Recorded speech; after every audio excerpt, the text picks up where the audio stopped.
Hey, Comics Cubers. Today I'm very excited to be talking to Nick Sousanis, whose graphic novel Unflattening was a doctoral dissertation and is now very likely, I'm going to guess, I don't really have the numbers for this. It is probably the most widely read doctoral dissertation ever. No, it is for purchase in a mass market paperback. You can read it. There's a sequel being written. Uh, Unflattening is about a lot of things. Among the things it is about the academe, and it is about the combination of words and pictures, comics. What was exciting about this talk was the fact that Nick and I actually have quite a bit in common with each other. We're both math people. We both have similar life experiences, despite being from different parts of the world. And Unflattening is a book that really spoke to me, and I hope that as comic fans, it will speak to you guys too. Before we go on, I would like to remind you all that we do have a Patreon, and the links are down below. You can click on any of the tiers. You can pledge if you would like to financially support the Comics Cube. Any support is much appreciated. However, if you subscribe to the producer tier, you will get early access to a bunch of episodes, including this one, and you will also see some works in progress for some things that I'm doing. And most of all, you will get producer credit at the end of each episode for every episode that comes out after you've pledged. So without further ado, Nick Sousanis, Unflattening.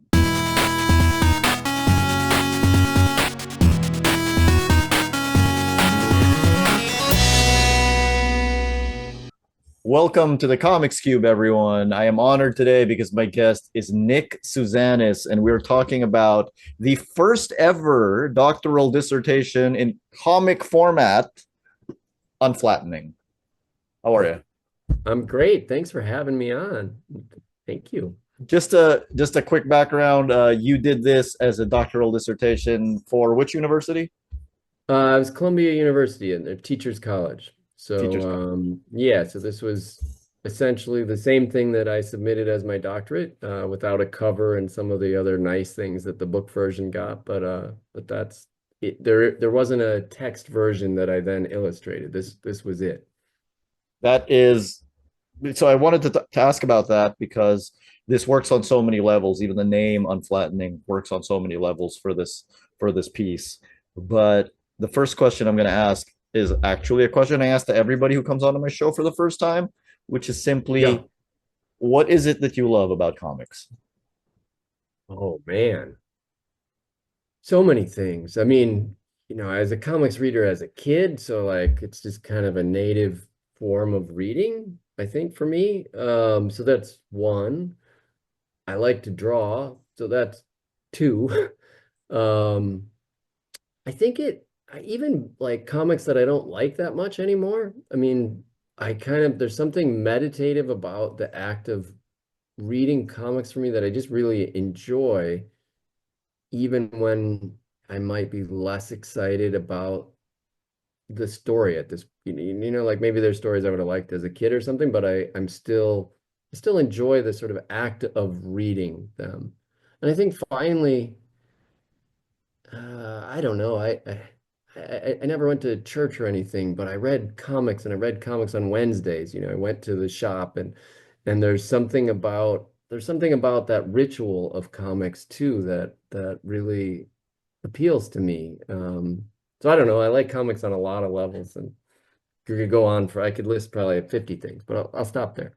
Do you remember when you fell in love with comics? Oh, well, no. Yes and no. I have a much older brother who read Ah, comics to me. So my first word was Batman. Um, and my kids now have had that is also their first word. I mean, it's kind of an easy word to say for a baby. You the ba ma, you can kind of yeah. those are sounds you can make. But I think, I credit a lot from learning for helping learn to read really at a young age. Um, so I just always, my brother had a box of them that we would read, and it was part of my growing up. And then I was into them, and then I was a kid who liked to draw and could draw things that look like things as a little kid. So, that it just sort of tracked in that way from an early age. It's funny, I have a similar story because I also have an older brother, so comics were just always around. So Yeah, whenever I have somebody who told me once that I have so many, this is one of my first comics, and I'm like, well, that's because it is one of my first comics. Like right. I have so many of them. Right, Okay. right. Oh, for sure. I mean, I have some of those pictures of me at like 1 year old and sort of tearing some of the comics that we had because that's what happens with 1 year. And I'm like, sorry about that. Do you remember the first artist that inspired you to kind of make your own comics? First artist or the first writer? Ooh, that's a little tougher. I mean, the first one that I would say, I mean, there'd certainly be Neil Adams sort of remembering that because it was a little more ubiquitous, but Marshall Rogers, he's got a sort of famous 10 issues or something in Batman in late 70s or something. I forget what year, but those are the ones that I Yeah, like. the laughing fish. That's one of the stories. Like we didn't have the whole collection. Yeah. We had the Laughing Fish and maybe one or two others. And I remember being very struck by it. And when I was old enough to like start buying my own comics, that's an odd like I sought out all the, I'd go to the back issues and find the whole run. Which would be like 10 years later than that. So that's he's definitely one um, I have this very strong sentimental and also he's his work was he was I think an architect who Yeah. shifted into comics. So there's a lot of really strong architecture, but also his page design Oh, is really interesting. I found I'm not home very often, but I found when I was home a not too damaged copy that was my dad's actually, Demon with a Glass Hand, which is a Harlan Ellison written sci-fi story, but it's drawn by Rogers. And I don't know if I can get it in there, but so clean. yeah, he's super clean, but his compositions do kinds of things that I see that, definitely left a mark on me as a as a guy who likes to play with the form a lot. And that is all over this book, Unflattening. Yeah, that's my goal, and it's gotten worse in my sequel. So, um, Uh, who we'll talk about the sequel later, but yeah, for those who for those who are unfamiliar with your work, which came out in 2015. yeah, Yeah, 2015. So it was 10 years ago. yeah. So unflattening is a thought-provoking piece, which basically says that the way that we have been taught to convey information does not really maximize our full potential for absorbing information. And Like that. you posit the possibility that comics are an undervalued mode of disseminating information. Can you talk about what led to this particular thesis, Sure. other than a So love of comics? well, that wasn't I mean, that was part of it for sure. I mean, let's see. So I was a comics maker. I made this character Lockerman through high school, and I was always drawing them. I did, but when I went to undergrad, like I mean, maybe a few schools of illustration would do that, but you couldn't study comics. You couldn't even bring, my kids are sort of startled when I say, "Yeah, you couldn't bring comics to school." Like that just didn't happen, right? Um, so I wanted to do intellectual things. My undergrad is in mathematics. I did some comics then. I did a philosophy comic, but it wasn't part of school. And in my head, I think I accepted that like comics were entertainment, which I like them still, but they're sort of relegated to that side thing. And it's I don't know exactly. It's in 2004. I ran an arts magazine in Detroit, and I'm asked to be in a political art show, and I don't have many days, just a few days to make something. So I made a comic about, um, anyway, about the election. Doesn't matter. But Okay. that really like opens. It's a That's longer story, but important. yeah, it is. But it really opened some doors for me. And my first one right before the election was very Scott McCloud inspired, me sitting there talking. And then there was a follow-up show after the election. And this one, I sort of smashed my narrator, and then it all becomes visual metaphor. I was super inspired by Alan Moore and his wife. Melinda Gebbie. Well, thank you. Sorry, Melinda. Um, yeah, their short comic, This is Information, from the 9/11 Oh yeah. anthology. And it really, again, it was an essay as visual metaphor, and that really struck a chord with me. And so I made this comic that's called Show of Hands, which is all about voting, and every single panel is something to do with a hand. And that set some wheels going for like, oh. And then shortly after that, we put on a show on games and art, and I did the essay for it. It was about games, but I did it as comic form.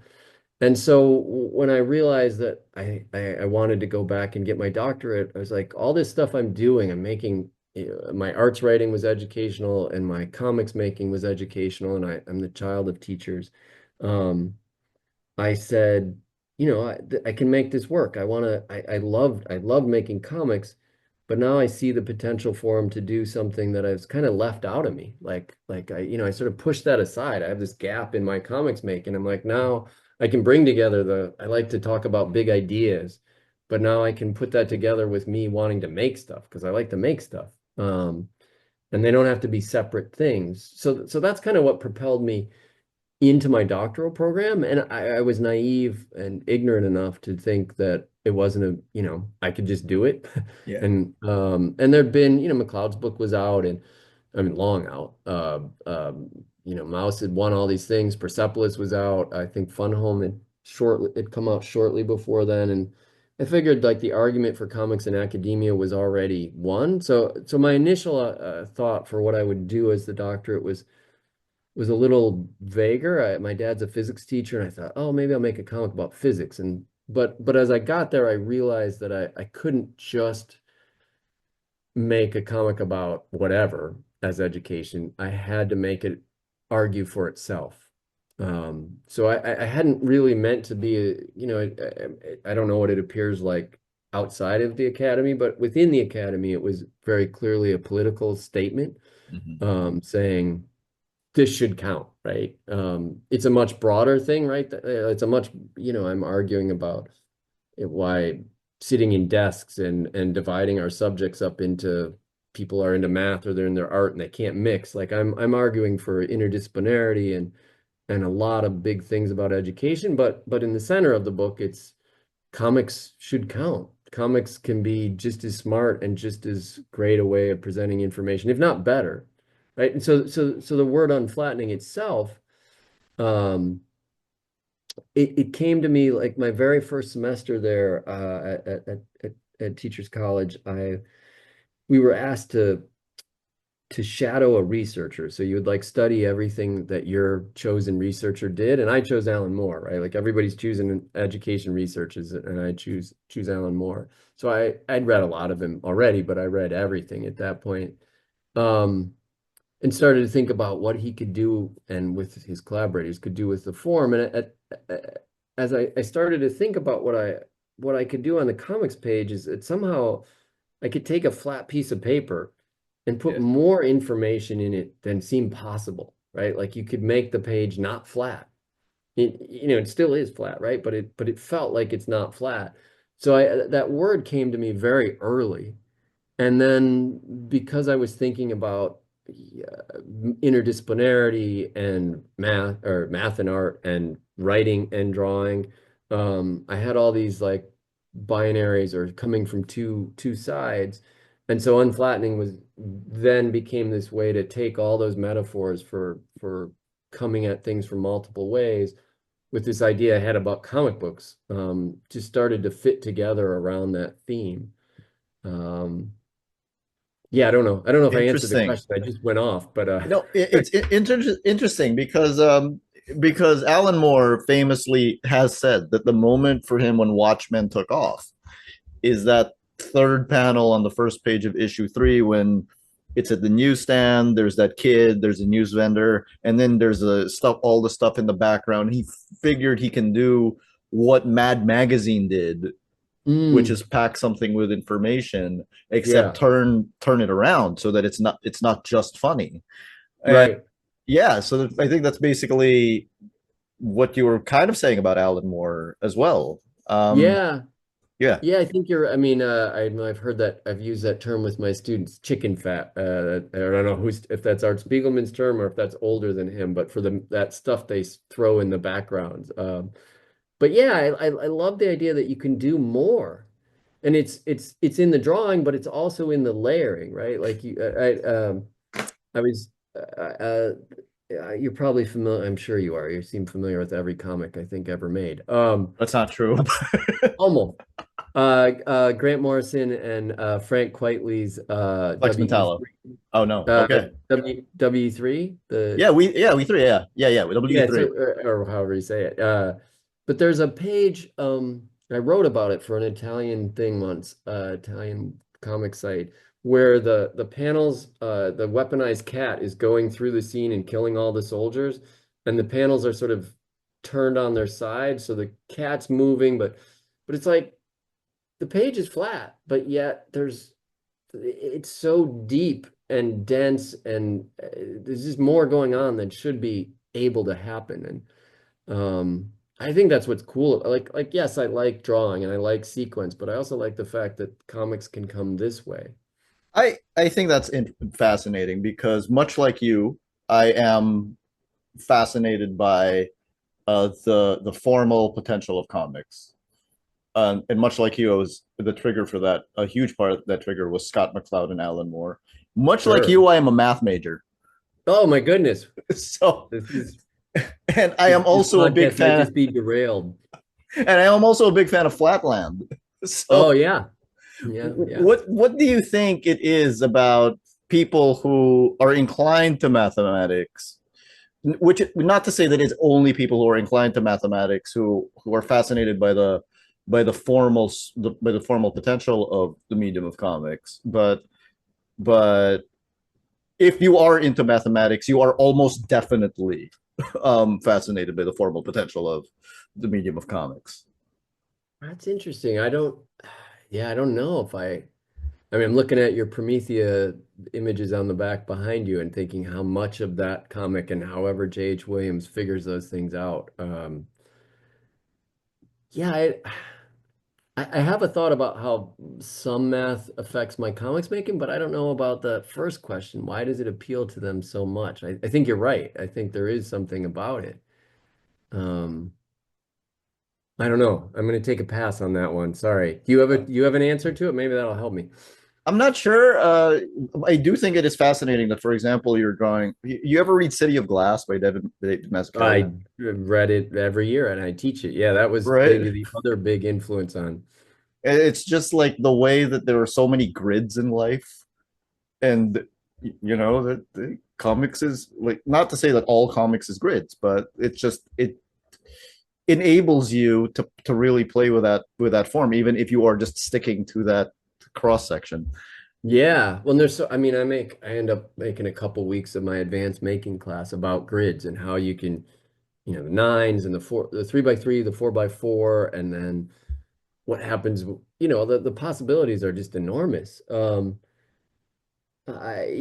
and I think City of Glass, I mean, such a great example of that relentless use of the grid.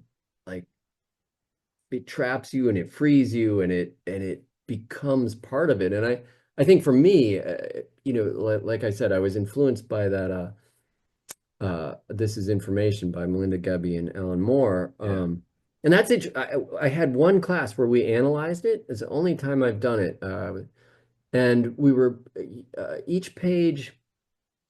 Oh, is it a 3x3 or a 2x3? I forget the.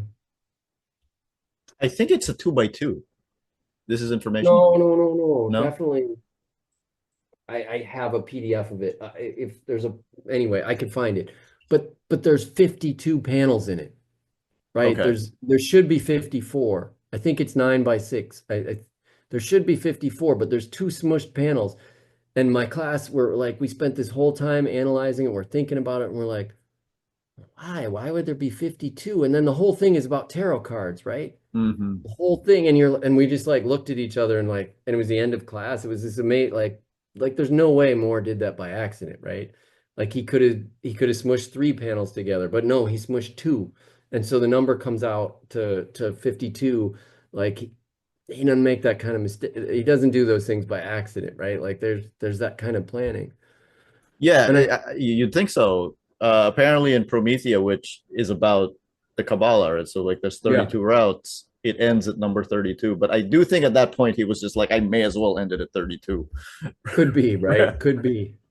But I think, I mean, it just this didn't answer your other question, which I really am intrigued on, but I don't think I can. But people have asked, like, how does your math influence your like math practice influence your comics? And I my daughter's now doing more, she's 11, she's doing more and more math stuff, and I help her. And one of the things I stress with her, I have terrible handwriting, but math writing, I'm very careful to be very clean about. Mhm. And I had a wonderful, wonderful proofs professor in college.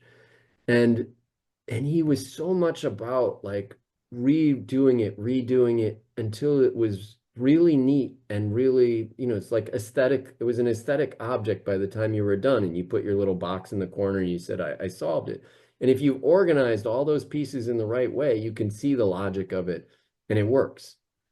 And I think to me, like the comics page, I iterate dozens, if not more times, my sketches until like all the pieces start to move in the right direction. And then the logic makes sense. And then it feels like it's always been there. But Yeah. until that point, it feels not. And I think mathematics to me was very similar. Like you're muddling through it, and then eventually you can organize it so you can see it. In unflattening, you do argue that words alone limit the potential for understanding. Um, why do you think it has been that, traditionally speaking, the combination of words and pictures, especially in Western history, because I feel like kind of in Japan, it's probably more accepted. Yeah. Um, why do you think it is that there is that cultural difference and that pushback that like the older you get, the more you need to keep these two apart? Yeah. I mean, there's taboo of images stuff. Like there's that sort of thing that's gone on a long time. I don't, could we put it on the printing press? I think in classes I tend to, like you look at all the history of illuminated manuscripts and all that stuff, like it's just one thing, right? People are drawing, and then the printing press comes along and you can't do it. And then there's this other weird divide. There's high art, right? Like which those people really don't like comic books at all. Which is a whole other conversation. No, But but they like blown up pictures of comic books. yeah, well, yeah, yeah, that could be our whole time too. Um, but I mean, you would probably know this, but I feel like from 1910 on, you read things about disparaging comic books for crude images, and Ladies' Home Journal is calling it a crime against humanity or something. Um,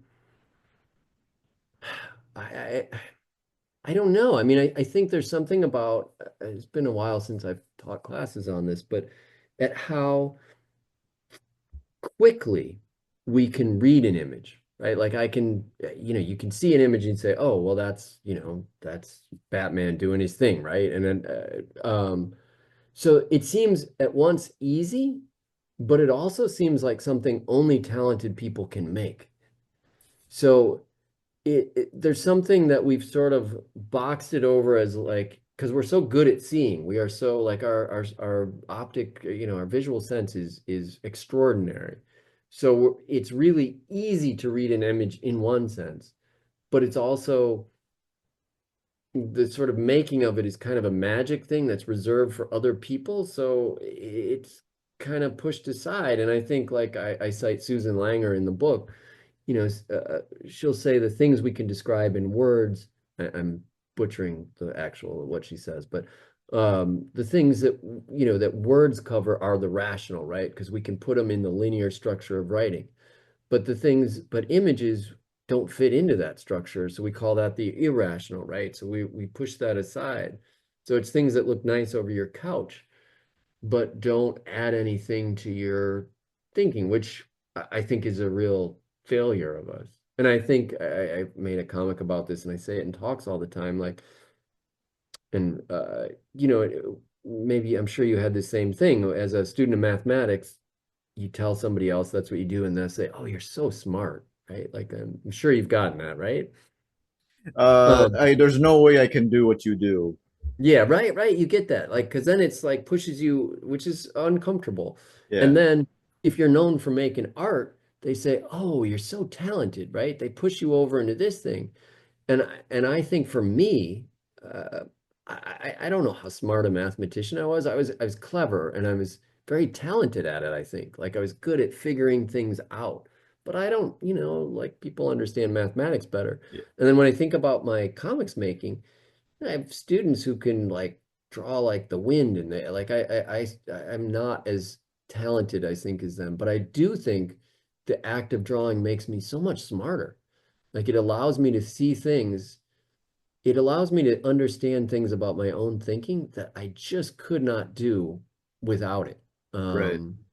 And I'm getting a little off of that question, but I No, don't know. I I think it's an important thing. And I think even, I get students who aren't good drawers necessarily, but they all come to understand their thinking better as they learn to draw. And I think we've for too long said, this is only for the talented and it's not important. I mean, it's important as like an object and like a thing we buy, but it's not important for serious stuff or whatever. I don't know. So here's the thing about unflattening, right? So I'll just show a quick view for our viewers here.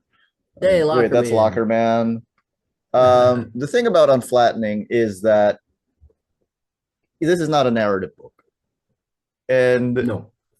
in the entire history of comics, around 95%, I'm just pulling that number off the top of my head, 95% of every comic ever made has been a narrative book, unless, of course, you count things like the instruction manuals on an airplane or whatever. But Yeah. um, Guess they're not quite as narrative.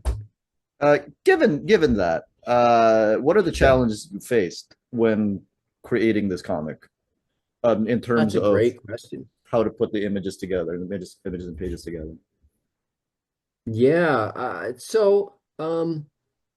It's a great, great question. And it's one, when people ask me what I do and I say, oh, I make comics about education data, and they're like, oh, what's your characters? And I'm like, well, there's no characters. They're like, what's your story? And I'm like, well, there's not really a story either. It's about ideas. And which, so it's much easier to just show them the work because it's impossible to if your notion of comics is superheroes or funny animals, like Yeah. you just have no concept of what I'm doing. But for me, I set a lot of constraints for myself at the start. Like I don't name what I'm talking about ever. I think it's about education and schools and none of those words appear. It's about interdisciplinarity. So it's about a lot of things. So that was an early choice of mine, and it came out of making political comics where I wanted to strip out some of the language that divides people. Mhm. I knew what I was talking about, but I wanted my mother-in-law in Wisconsin to sort of at least stay with me in the conversation. And I know the minute I name something, she's out, right? That's a whole other conversation. We won't go there either. But I get you though. uh yeah. Um yeah, it's a curious time. Anyway, but so that was the first thing, was sort of stripping out a lot of the words and a lot of the jargon too. I wanted to read something that or make something that someone could read even if they have no idea what I am talking about. And so that's one of my goals. It's like, how can I use metaphorical language so that you might know what I'm talking about, but somebody else who just doesn't can still get it, the gist of it. So that's one aspect of it. The fact that there's no characters, right? There's nothing, this was an early choice. Like I said, my very first comic sort of coming back as an adult, like making this other kind of comic was Scott McCloud influenced. There's Nick sitting in his t-shirt explaining stuff, and I enjoyed it. It was fun. But I felt like I love Scott McCloud's work, but he's done it. Yeah. Like and I have a slight bias because a lot of people have done comics like that, and I'm like, he was showing the path for how to make nonfiction educational comics, but that's not the genre isn't stick yourself in the front and walk around and explain things. That's his thing. Like, you know, I wanted him to own that space and not so I was very consciously moving away from that. And I think as I moved away, as I shifted into this metaphorical space, the other thing became so much about composition because there was no story and there were no characters. I had to figure out. I mean, the first chapter kind of it doesn't have a narrative exactly, but it has the marching characters that's a little bit more recognizable as semi-narrative. But that was just to set the stage. But the rest of it, it's like, what does an idea feel like, and how does an idea move? So, if I'm whatever the thing I'm talking about, I'm always trying to think about how do I want the reader to experience this? There's a page about kaleidoscopic thinking. So kaleidoscopic thinking shouldn't be linear rows. It should be sort of coming at you from multiple things, and there should be no center either. So that was like really important to do that. Um, so I so I think I as I am really coincidentally on that page right now. oh, there you go. Yeah, yeah, Yeah. that's it. As my work developed, I really how to use the page to get the idea across became more and more a part of it. Um, there's I think in the same chapter there's a page about James Joyce's Ulysses about the water flowing, and it shifts styles, which Joyce does, so it's trying to do that, and it moves. It does this snaking through the page.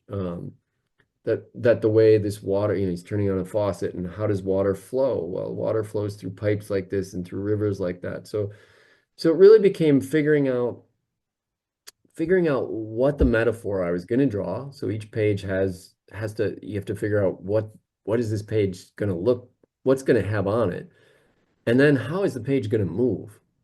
And those two things become, so I spend a lot of time, with little teeny sketches, just going like, what way are we going, and what is what is it? And so that big challenge really became, again, the first chapter is slightly different, but after that, it's like, what am I drawing?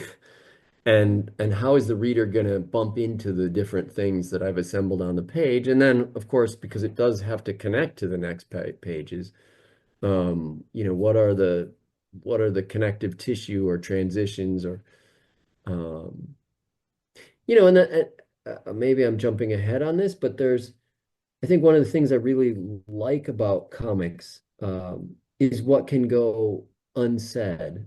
And Mhm. I think, since we've mentioned more already in Watchmen, you think about the smiley face with blood on it, and that some reference to that happens, I don't know how many times in that book, right? Like I feel like every probably, issue is a good well, for sure every issue, but frequency. possibly hundreds of times that Yeah. there's some smoke that's like going across it, like, there's something happening that makes that same kind of thing. Um, so in my case, like I sort of stumbled on this drawing that means unflattening. It's like an open eye, or apparently it looks more like a compass than I'd intended. But it came up kind of by accident when I was talking about how Eratosthenes figures out the circumference of the Earth. And then once I had that image, I like started discovering other places that it came up, and then intentionally, it was both accidental and then intentional, trying to find places to work it in. And so it happens a few times in the book, but the text is never talking about it, Right. right? The text has nothing to, it's just there. And so you kind of are hoping uh, uh, on the idea that the reader is making that visual connection, right? Like I'm never mentioning it. We're not, the smiley face is not being talked about when it happens the third time and the fifth time, but it's there and you have that visual recall. Um, I like this term. He was a comic scholar. I think he's moved on to other things, but I was in New York. Kent Worcester. Uh, I spoke to his class once, and he coined this term flippability, called comics this thing that have flippability. Like you see something on one page, and then you might flip and see it on another or a reference to it. And there's That's uh, true. That's uh, true. since we were mentioning, you mentioned City of Glass. Asterios Polyp by David Mazzucchelli has a similar, My or single favorite original graphic novel ever, by the way. there you go. So His room, you see it 6 times in the book. I yes, won't find them in all now. in different states. It's the exact same panel size, exact same angle. And so there's, you might not exactly recall it, but you probably each time kind of feel that I experienced it. And that's something, how would you do that in words? Right? Like There, how could you like right? we see the There is something of resonance by way of repetition, right? yeah, and certainly film you could do that, right? Like a film could handle that kind of thing. But I mean it could, and I'm sure it does. I'm sure that that is used. But I don't know, I got off topic again, but But you actually segued into my next question, which oh is the wow. fact that comics enables you to have that sort of creative freedom where you can, and you do this more than Scott McCloud, because Scott McCloud, for the most part, unless he's giving examples, is sticking to a diagrammatic drawing style. And I do think that he makes the case that if you draw something like that in that way, it's easier for the reader to absorb that information. But you go back and forth between a more real, I don't want to say realistic because Alex Ross exists, but a Fair. more rendered Fair. drawing style. Yeah.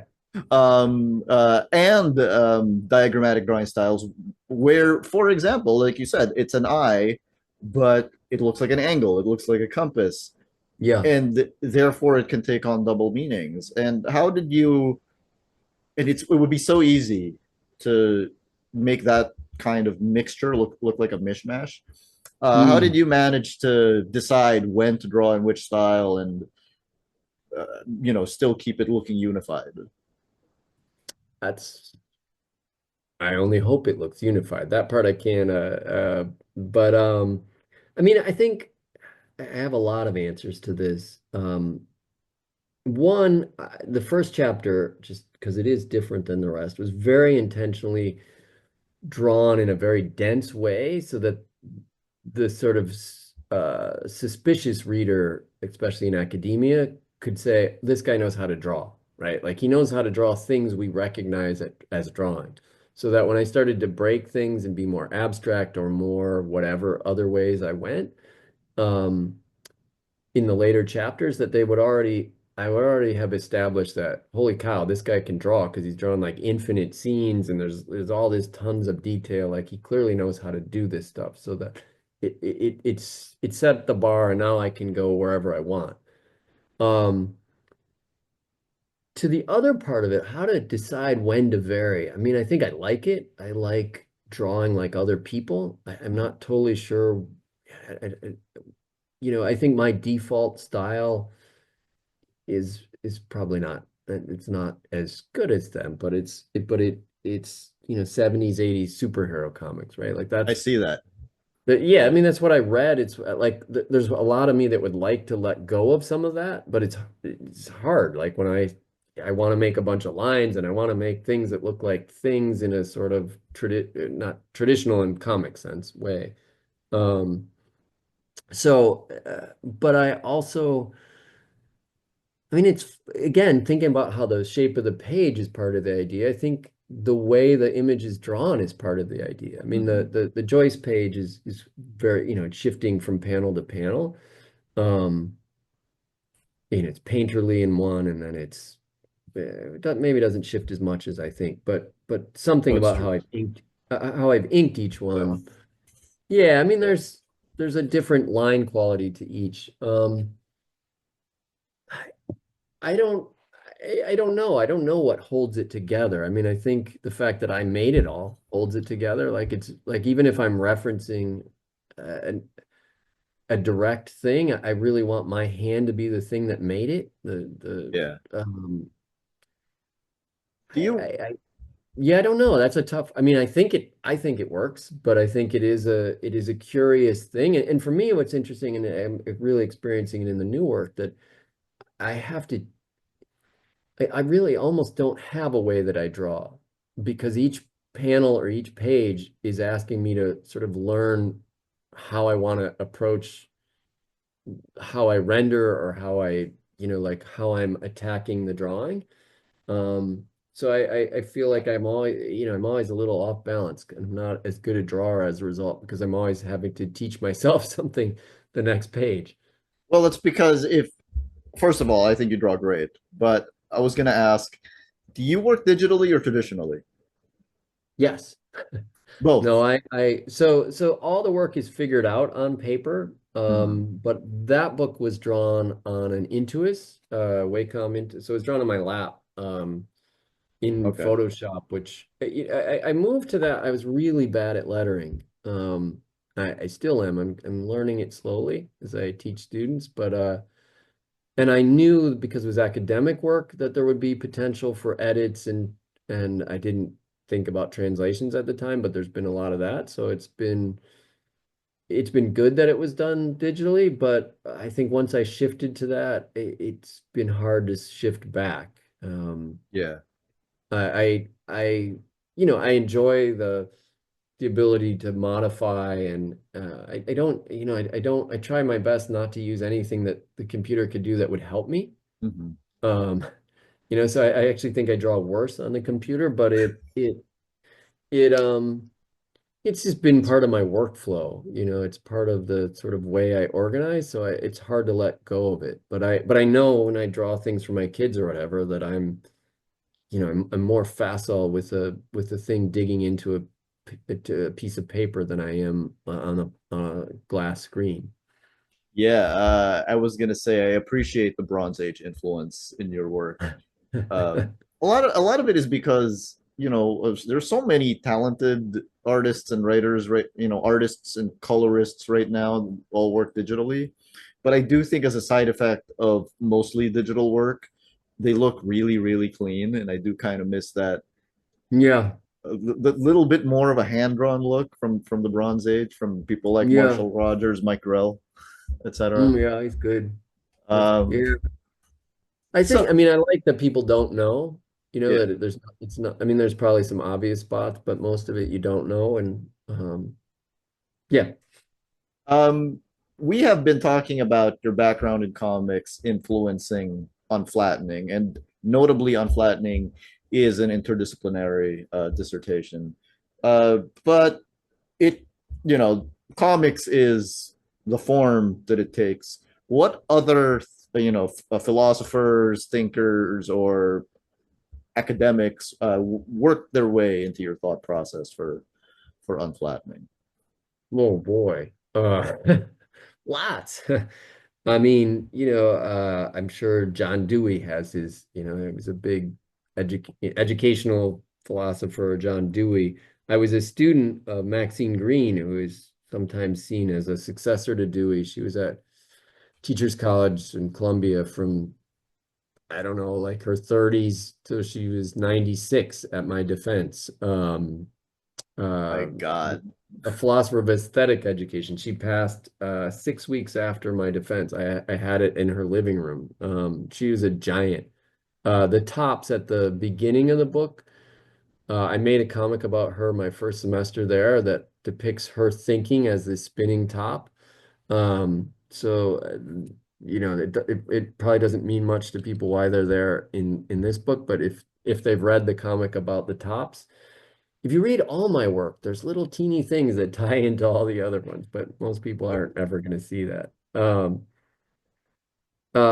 So those two certainly giants in me. I really, Susan Langer, who I mentioned before, philosopher.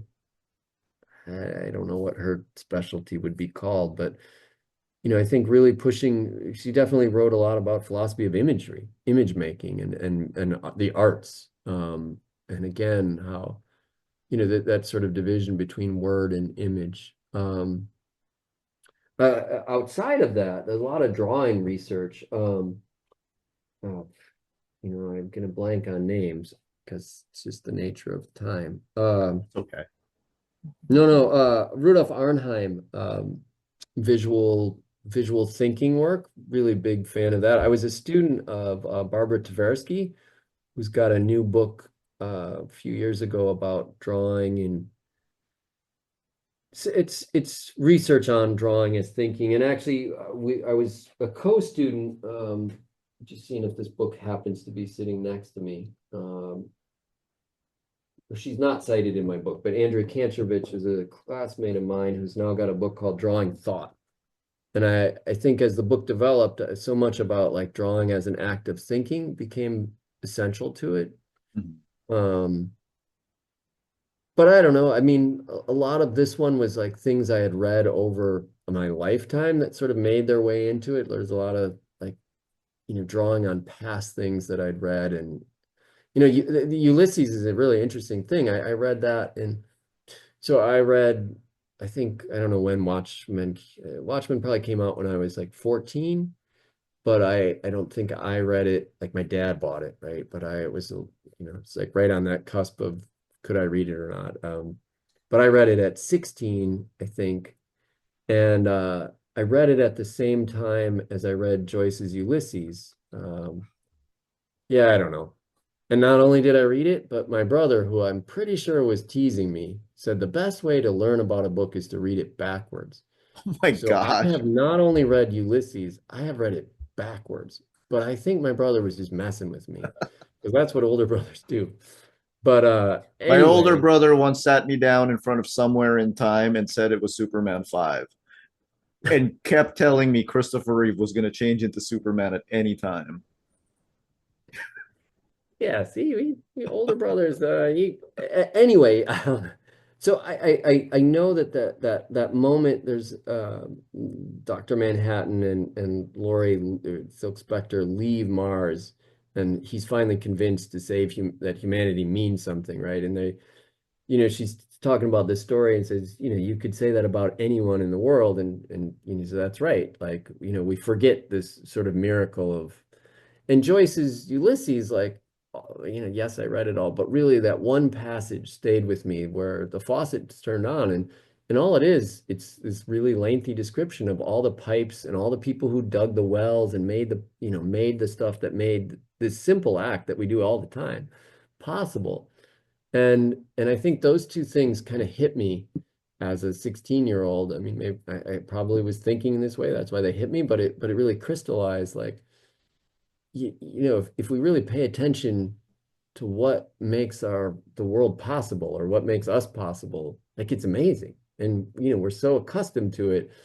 We take so much for granted, but if we can have that perspective, like, whatever. I look up, I would take my dog for a walk tonight and I look at stars and that light has been traveling for hundreds, if not thousands of years to get to my eyes and then be done, right? It touched my eye and then it's over. It excited an electron in my eye and now it's done. But it traveled across like would seem like if you could have that perspective, it would change how you interact with the world. But I suspect not very many people are paying attention to that. So many things have to go right for the everyday to happen. Um, Yeah, yeah. and yeah, I'm not going to delve into politics, but I Yeah, yeah, suspect we have we very can have similar that conversation. politics. Yeah. Yes, and I apologize for what's going on here to everyone. Sorry. Yeah, it's not like we're so great. So, Well, all right, but anyway, we'll leave it there. um, and did you get pushback from the academic community for the book? That's a good one. Less than people expect, right? Really? I Because I expected a lot. yeah, I think uh I think one, I mean, I was a little bit older as a student, right? Like I Mhm. wasn't a 25-year-old doc student. I'd been done a lot of stuff in my life before then. Um, so I just did it because I wanted to, right? Like I wasn't like, I'm just gonna listen to what my people tell me and I'm gonna follow along. I was like, this is what I want to do. And if you don't like it, I could do this somewhere else. So I didn't really care. And I was admitted to school. No, they knew who I was. Like I said, this is what I mean, I don't know that I proposed it formally, but I said, I'm going to make comics. And I think I lucked out. I had a lot of older advisors, some 96 that are, but one was emeritus and one was quite senior. So they didn't have anything to lose, right? Like if maybe I'd gotten somebody early in their career, they might have been a little more worried. It might not have been, Mhm. but so I think that was one. Two, I think they were all sort of open to the why not, and Right. I think they trusted enough. Like part of my job was to teach them what I was doing. And I think somewhere in there, they probably recognized that there was going to be interest in this Mhm. and that better to be on board than not. I don't, I did have some classmates that were like, I don't know if it's sort of professional jealousy or if they truly were worried for me that like I was gonna, like Yeah. this would gonna cause trouble. I mean, I remember at a conference I had some professor say something, I talked about my work, like if you don't like what's going on in the academy, why don't you just do something else? And I was like, that's not really how things work. I like things about it, but what about expanding it in this way? But that was rare. And you'd see it, you definitely have an article would come out, there'd be somebody posting something, but pretty rare. I think I hit a moment where uh, digital humanities, which I'm not sure I can explain exactly what it is, but they were really hungry to see new alternatives. So I got embraced by them really early. And I became, once it sort of occurred to me that I was doing this political thing, I became an evangelist for it. So I spoke at any conference that would have me, and I'd give away free samples of my work to get people to come, and I just would like spread it. And so there was articles about the work before I even was making it as I was working towards it, but I hadn't started as a dissertation. So there was a lot of eyes on it very early, which is daunting a little bit. But again, sometimes I'm just too naive. And my colleague Andrea Kantrovitz, who I mentioned in this book, Drawing Thought, she's described me as, I don't know what the word, not a bold, that's the wrong word, but something about a sort of stubbornness where I'm just gonna do the thing. Um, and I just gonna do it because I Yeah. don't know any other way to be. So, again, if I'd been 25, I might have felt more pressure, but I felt I was just, why not? Why I not? I'm looking here on Amazon and you are uh number 86,760 in books, 63 in biographies and history graphic novels. Num 63. Wow. 117 in educational and nonfiction graphic novels, and 296 in cognitive psychology, not cognitive psychology graphic novels, cognitive psychology. Yeah, cool. Um, would it be fair to say that you might have written the most read doctoral dissertation of all time? It is Um, published in the mass market. it is, and it's in languages, and it's in 8 languages and stuff like that. I think it's possible. I mean, I think it's got to be up there, but there could be some science ones I mean, the thing is, what counts as are there some popular works that were exactly what their dissertation is? And that's rare, right? Most of Right. them tend to be very different by the time so I don't know. By the time of the book comes out itself. Uh, Yeah, right. I don't, but but yeah, it's definitely, I mean, that was important. I wanted people to read it, right? Like, why make this thing? Why make, there was these guys from Harvard that I was at some conference with, and they were like, was something about alt dissertations. I can't think of the name right now, but um, they had told this story about a guy who'd put a $20 bill in his dissertation when it was on the shelves, and he would come by every year to see if that thing, somebody had taken the money. So maybe nobody just took the money, right? Yeah, But the point was unlikely. nobody opened the dissertation in however many years this guy kept coming back. And that's the only copy of it. I mean, he had one and his mom had one, right? But so like if you're going to work that hard on something, people should read it. Like I just wasn't, again, I'd been out of the academy for a while, so I was kind of naive, and I just wanted to do what I wanted to do, and they were willing to let me do it. Right. And it gave it authenticity. Um, and I really, to the sort of last question, like when it started to get eyes on it was daunting, but it also felt like I was never totally sure I was the first, but I really didn't want to be the last, right? I didn't want to be the guy that brought it down for everybody else. I wanted to be the one who said, "Oh, we can all, this can open the door." And I've since been on the committee of other people who've done similar things. Probably most um, known Kay Sohini, whose book is on my shelf somewhere. If I can get Kay's book in 1 second.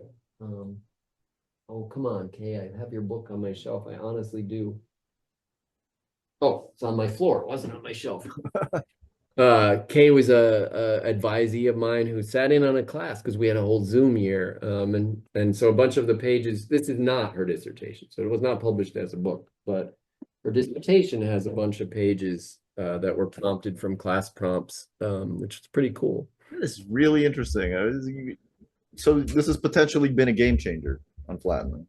I mean, I think it did hit this time when there were other projects, some digital humanities projects, um, also a rap dissertation came out at a similar time as well. I think a year after mine. We've all been on a panel together before. Um, So, Right. there's been a couple other things, and mine was probably the easiest for people. Like the thing about comics is, like if I'd done interpretive dance, right? Which Mhm. I don't do. Uh, I was going to uh, ask.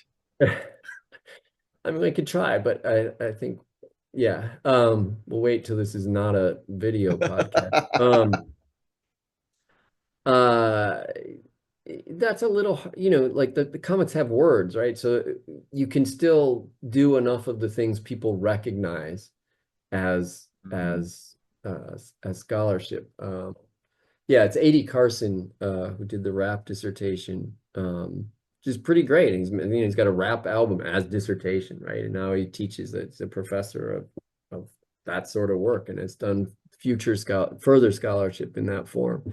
So there've been some things, and really, again, that was my goal, was how can I, yes, I want to argue for comics, but I really also want to say, what are the ways people make meaning? And what if we include them rather than saying we only count this thing? And it took me a while. I think my early talks about my work sounded very anti-text, and I Mhm. am not. I like to read word books too. I like word books a lot. If you But were I anti-text, you wouldn't be an academic. well, right. Right. That's a yes, but I would say slightly more disparaging versions, and I don't mean that. I think it's just what can we bring in? What are the other ways that you do stuff that you can bring into the conversation? And if they help you say what you need to say or do what you need to do, let's use them. Um, So would you say that in terms of knowledge and disseminating knowledge and acquiring knowledge, you are for, I don't know, diversity, equality, and inclusion? yes, absolutely. Absolutely, man. I don't know how anyone cannot be.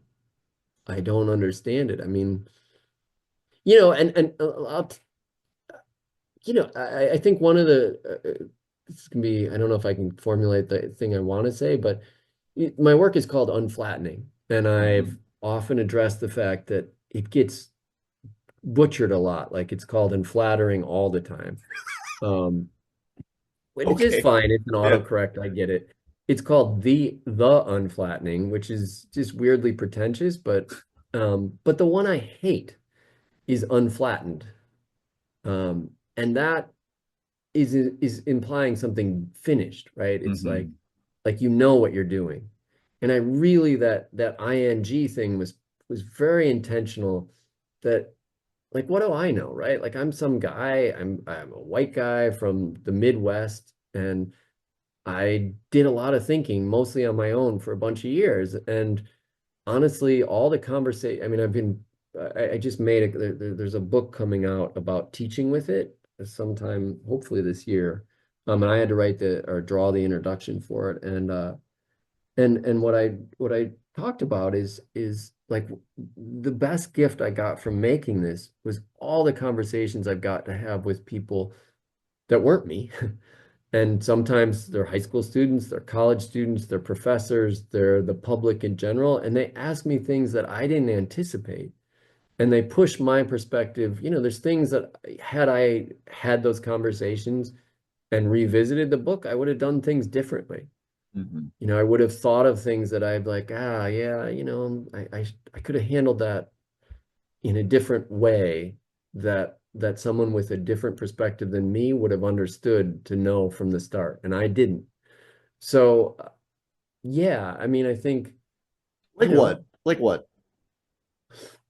well, I don't like to, better, but so it's, the figures are all male at the beginning, right? Yeah. Or, well, they're all androgynous, they're this, whatever they are, I don't know. And it was very intentional, though. I was like, all right, so everybody's being molded into this shape, and we're trying to make them into this shape. And they do have, I mean, their faces are different. It's hard to tell because I do so many. And you have to really pay attention. But my plan was over time, when we see how they were formed much later in the book, um they're not they're male and female. Like chapter 5, I think, when you see how it starts. And there starts to be female figures as the book go, like at some point it sort of breaks through. There's the poem page that's all those words by female poets. So it was a very intentional thing to start here and to like open that up.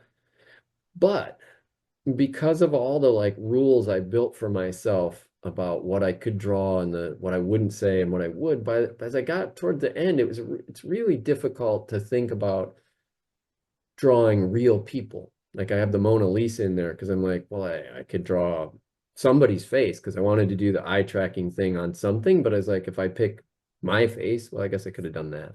But if I pick somebody's face, then why? Why is that face there? Because there's no narrative, there's no characters. Like, why did I put that particular thing? So as I got to the end, like it really moves into the abstract. And I think if I'd thought about it more, and it really occurred to me not long after I finished it, that I would have made like this sort of blossoming of all kinds of people. Like I would have shown more of like this thing that was sort of trapping them is broken off, and I would have shown them. And I think that would have been a good choice because you would have seen the you would have seen the transition from this particular thing to the end, which I very much intended, but I don't think I thought about in the ending how to show it. I mean, I kind of ran out of time. Like I had to defend. My daughter was born a few weeks before I defended. It was a very tense set of time, but I also just didn't think of it. Yeah. I didn't Well, think of it, and I thought about it after, and certainly people's questions have made me think, yeah, I get that. I understand, I get your critique there. Um, and that's hindsight's good. 2020, right? Well, yeah, Yeah. but it's less hindsight, and it's more the fact that I've had the gift of having diverse conversations Hmm. with people who can see things in ways that I don't. And I may not agree with all of them. I don't need to agree with all of them, but I need to, if they're coming at me from an honest place, um, I need to think, what is what is my limitations? Because I've got people say, "Are you unflattened?" And I'm like, "No, I'm a clever guy. I like to think hard about stuff, but I'm just me." And I would, I had again, I've had this gift of getting it out there, which is making me think more. And I definitely things I did in the new work are influenced by things that I wish I had thought of for the first one. I'm going to ask you to talk about the new work next, but before that, I will say that so you advocate for the combination of visual thinking and word thinking, Textual, textual thinking, I don't know. um, and there are people out there who, for whatever reason, maybe at some way that their brains are wired, simply cannot read comics. Yes. Um, have you run into these people, and how would you say that maybe they should start trying to learn to be visual thinkers, if they That's a even great should? question. If, yeah. I think they should, but should is a tricky word. So I think it's a good idea. I Okay. don't know about should. It's interesting. Well, the first thing I would say is don't be that person that gives your girlfriend Watchmen as their first comic. Don't do that. You see. Though, though I said that in class the other day, and I had a student who had just like done that exact thing, and I think it went well. It just happened to go well, but I was like, I lucked out. Um, I mean, I love the book, right? But I wouldn't start there. Um, I think fine. I mean, it's interesting. So my wife doesn't read comics, was not a comics reader. She's read my comics and she's read Fun Home and Stitches and T-Boy's The Best We Could Do, and then a lot of Dog Man to my boy and Yeah. My Little Pony comics right now. But she was not. So like figuring out where to go was really hard for her. And it's really helpful for me because I'm like, well, I can make sure she figures out where everything goes. It's Oh, right. it's a good reader to have one who's not as familiar with comics as somebody else might be. Um, If your layout is natural to her, then it's going to be yeah, easier to right. follow for comics people. Right. I that's my assumption. And she's read a lot more comics now than before because she reads to my kids with them. But yeah, I mean it's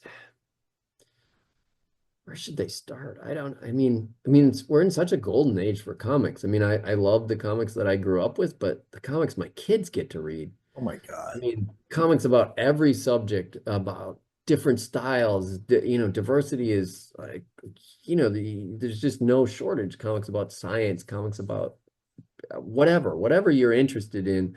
There's a comic for you, and there's a comic for your age level, and a comic, which is just exciting. So I don't know. If I had that person, I would take him to a comic store and just start thinking of them and thinking of what, I've done this with people like, all right, well, what do you like? And and we start pulling things off the shelves and eventually find things. I think I mean, I shouldn't use my wife probably as an example for all these, but I think the very real content of something like Fun Home and Stitches really like it could resonate with things in her life experience, and that sucked her in, Right. which might make her more open to reading something like Watchmen or whatever. But I think you got to find somebody's hook. And I don't know. I don't know that I would start with mine. I mean, I found that mine has been this weird comic for people who don't read comics in an academic sense, Yeah. like academics who think like, who aren't opposed to it, like they may understand how to read it, but they don't have experience with it, or don't have, not that they don't have experience, but that this is not a thing they do. I found that, but I would imagine my kind of comics are really difficult for a lot of people. Um, I don't, I, I you know, well, I was gonna say like when Persepolis was big, I think I was surprised at how big it was among people who didn't read comics because, sure, like, to my eyes, it looked it looked like a simple comic, layout yeah, wise and everything. And then I realized eventually that that was a me problem. because I had Hmm. read so many comics that played with the form, that played with layout, like went back and forth, and all of that, that it didn't really occur to me that most people who don't read comics wouldn't know how to read those comics. Yeah. So something as simple as here is a panel, here is a panel, here is a panel, and here are the figures within the panel telling a straightforward story was going to really be more accessible. Yeah, absolutely. And I mean, and I actually, I mean, having taught that book a lot, it's surprisingly sophisticated for what it looks Yeah. like it is, but you're right, right? It's pretty natural reading. And I think, certainly the success of Raina Telgemeier's work, like they're just Yeah. great. Like, I just love, I mean, I love reading with my kids. My kids eat them up and I watch, kids on playgrounds. You see an 8-year-old or 11-year-old or something, just carrying these books around and sucked into them. So, but the ones who really don't read them, I think there are now comics that would suit those people, right? Right. Would, I will um, say, if Marjane Satrapi is listening, it's me. I was the dumb one. Okay. So Wow. we talk about the sequel. You've been working on Sure. a sequel. What? So is this also another dissertation? Like, you can't do two. Well, I guess you could. No, it's not a dissertation. Just once. Just one. Okay. Never again. I Uh, mean, what I had a good time. what led to the creation and inception of the sequel? How long have you been working on it? Yeah, I've been working on it forever. Very little working on it because I don't get it. I now have multiple small humans and a full-time job, and also the success, like for an academic book, very successful, which led to lots of doing things, but those all which are great, and I would not trade them, but they also, you can't just sit at home and draw. Um, so, I'm not complaining about success of things, but it is part of it. I mean, I don't know. I talked to my editor about what I wanted to do next, and she pushed me a little bit to do a book on mathematics, which I was interested in. But I think a lot of the conversations I had about the book and teaching, so a lot of the stuff from an unflattening came out of what I was teaching at the time. Mhm.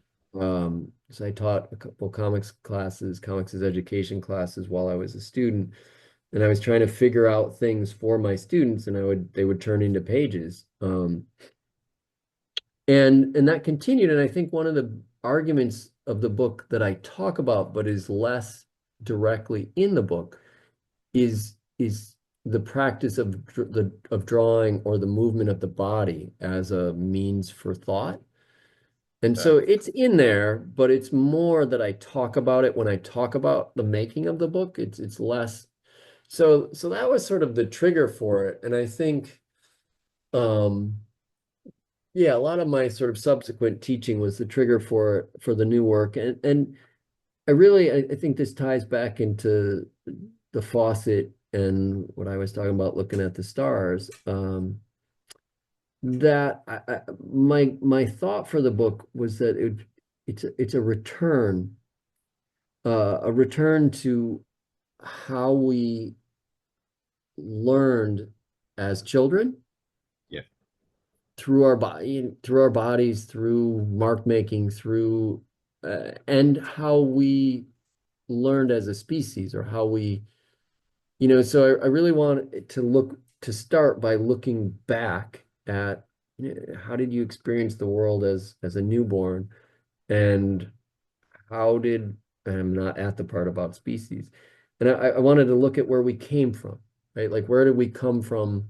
And I'm in the middle, I'm not in the middle, I'm right at the end, actually, finally, of a chapter on the origin of the universe.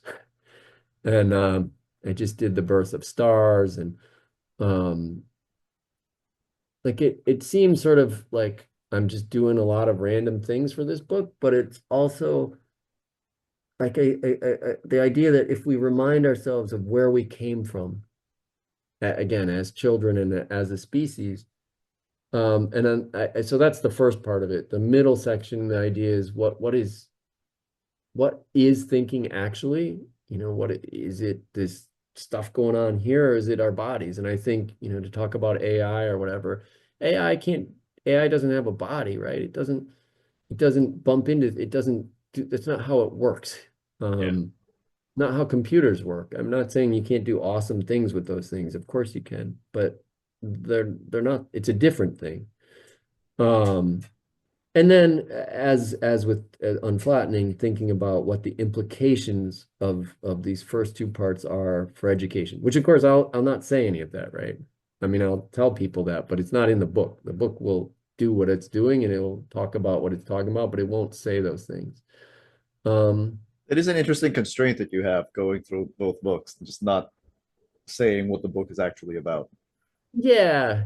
Yeah, I mean, because it's interesting. I mean, that's one of the coolest things with talking to people is, I've talked to entrepreneurs and they're like, "Oh yeah, this is totally about what we do." And I'm like, "Okay, I don't know anything Sure. about your field, but if it works for you, but yeah, I mean, it's a little bit risky, but I like it because it invites people in and they can see themselves in it. So yeah, I mean, I'm thrilled with what it's just taken me forever because I don't work on it much. If Just if if I were to ask you to pie chart the time that you spend on the book, how much of it is actually the work on the book, and how much of it is research, and how much of it is just flat out thinking about the book? It's a great question. I mean, so there was a bunch of research early on, just like reading a ton of stuff across the fields to like figure out what I was doing. And it was interesting. So, I started thinking about it probably by 2016, maybe 27, sometime 2016, 2017, I started reading Mhm. stuff that I wanted to do and just like making notes. Um, and then um I was stuck for a long time. And I mean, it's interesting. The book is all about how we think and how drawing is important to it and how movement is important to it. And I kept trying to think myself to a solution. And I was stuck a long time. And then finally, I'm like, all right, I gotta listen to what I'm doing. And I got out my giant newsprint sheets and I just said, I'm just gonna start making marks on it. And I made a bunch of marks and I made some notes and I noticed some other old comics of mine sitting around that I was like, oh. And all of a sudden, this massive idea for the opening chapter just like crystallized. And it's this 15-foot long sequence, the retelling of the Odyssey. The Odyssey was my editor's, when I kept talking about the return, she said you should call it nostos, which is this Greek word for the delight in return, which is the Odyssey's based on.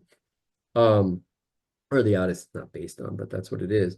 And so it's this retelling of the Odyssey across a scroll that runs through 2/3 of the 15 pages, and it's a continuous sequence. And I'd spent like a year trying to like I had all the ideas, I had kind of an outline, but it felt like a textbook and it didn't feel like mine.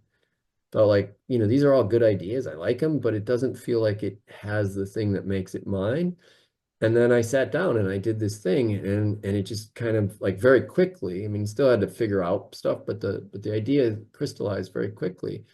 How to frame it in a way that all of a sudden shifted it from here's a bunch of good ideas to here's a way you can tell this thing. And I had to draw and I forgot that. So, the time, so I do a lot of reading. Then I spend a lot of time figuring out how the chapter is going to move. What there was a chapter on sort of conception to the formation of fingerprints. Um, and the entire thing, partly because it's something I did in class, the constraint is every page, the composition is based on circles. So I I looked at all the examples I have and I just made sketches and sketches and then eventually like, all right, let's try this idea with this concept and eventually so I could fit it all on one newsprint thing. Here's what the chapter will be. And then I tackle each individual page and then I have to read again because I Oh, realized like I have a sort of surface understanding of the thing, but as I'm actually trying to draw it, I realized there's so much more about it. And I got a little bit more, this one got really deep into, I don't know that I meant to, but like as I'm trying to, like I'm trying to get the science as correct so that it's useful to science people as I am, even though, that's sort of just, it's all just building my larger argument. It's not really about that, but I really want each page to do the thing it does. So yeah, I mean, it's probably, and then my pages take forever because I draw like 8,000 panels on them and they're all like little things and I don't know how to draw the things. Like, how do you draw a cork? I don't know. I made it up. Like, and how do oh, it's drawing babies. My God, I'm so glad when I finished the chapter on drawing babies. That was a nightmare. do Babies you are draw hard. babies better than John Byrne? Fair enough. I'll take that. But it's a struggle. Yeah, a cartoon is really a struggle. A lot Yeah. of com To anyway. be fair to John Byrne, it's not like the internet existed back then and he could just Google what a baby looks like. Yeah, yeah, it's hard. It's hard. Uh, Babies are hard. um, Nick Sousanis, Eisner Award winner. Um, Mm, uh, right can you there. Look at that. I can see it. congratulations on the success of Unflattening. Can you tell us where we can find you on socials? Yeah, don't find me on Twitter. I have I not. have no idea what that is. There you go. I have not closed my account, but I have not used it, and I just have to figure out how to close it. But I don't know. I Have you not used it in the last, I don't know, 7 months? precisely. Hmm. Precisely. I have accounts on all of the socials, but the Blue Sky one is where N Susanus something something something. I don't know. There's other letters that go with it, but not a lot of Susanus is on the planet, so I'm pretty easy to. But it's N Susanus, whatever those other letters. I don't know. There's is more complicated, but I post teasers of my work there, and sadly, a lot of political things about what's going on in my country too. But I see that too. yeah, Congratulations. I can't wait for the sequel and your thanks. eventual panels where fingerprints are panels. Well, I could probably show them to you. So there are going to be panels with fingerprints as panels, right? Oh, fingerprints is Okay. panels. Oh man, you're messing with me now. I'm just guessing based on what I know. You, yeah, I don't know. I will say, besides those things, I am considering. I've been doing a project on comics for blind readers. Through my, yeah, sorry, tell you that as we're getting off. Sorry, I'll send you stuff on.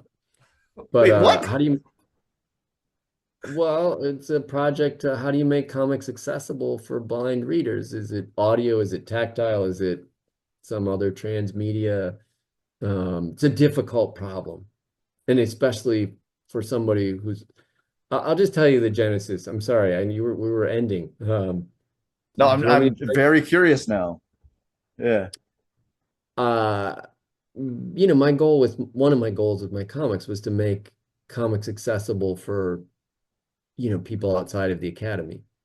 To make education accessible for, is using comics to make big ideas accessible. But I realized even while I was making it that like, for the low vision blind person, my work is useless, right? Like it doesn't mean anything. And it always troubled me, but I would collect things for my website, like examples where people did something, but there's not a lot of good stuff. And then I happen to have a colleague who worked in visual impairment, and then another colleague in disability studies who worked with blind things. And we tried. Anyway, we hosted some events. Had Scott McLeod and his blind filmmaking daughter on our first panel with some other people. Um, about what and my goal with we had this huge panel like I put it on social media a few days before the panel. We had 800 people show up for it.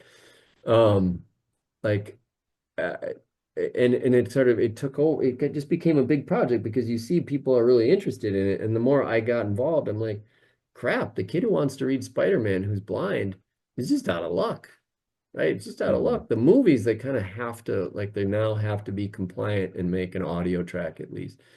But comics don't have to do that. So there are some audio comics, but those are sort of one-offs. They don't just do it. So I kind of got involved in this thing, and people will say, "Oh, you just like raise the images and people will get it." Well, no, you won't, because like, look at, you got a million lines on the thing. Like, people don't read that, right? That you Right. got to simplify. You can't. You got comics like mine that go like this, and like it's a big challenge.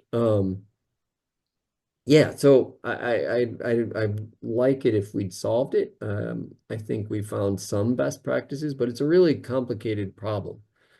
Um, and maybe, some people will say, well, why bother? Like, why should they read comics? But I think comics do really cool things, and why shouldn't they have access to visual culture through Right. whatever means we can? Anyway, what I started to say is I'm planning to make a chapter that is